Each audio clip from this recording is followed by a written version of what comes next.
Welcome back again, all my friends, to another episode of Automotive Drama. Like always, I'll keep the preamble short. Likes are nice, subscribes are better. Ring the bell if you want to follow more episodes. Have questions, comments, please feel free. Now, today I got a 15 Honda Accord. He brought it to me because it had a crazy stalling, non-starting, stalling when it was going down the road and restarting itself, which is really crazy. But only thing I found was a loose battery cable, and I'm pretty sure if you might have saw a video of that. But when I was driving this thing, I noticed that there was a wheel bearing in the back making that noise.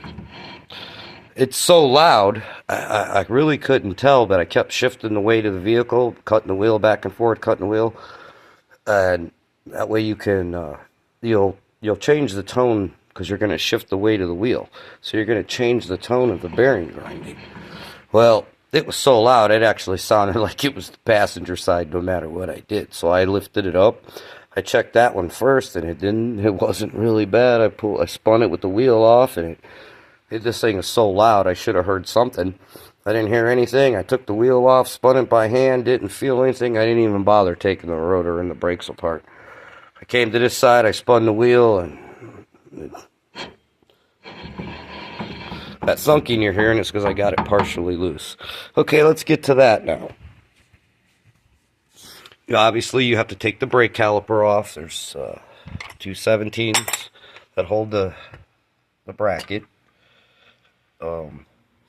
And then there's always this screw, if it still has it, that holds these in on the Honda. There's a set screw at the factory. This is the best tool for that. It's called an impact driver.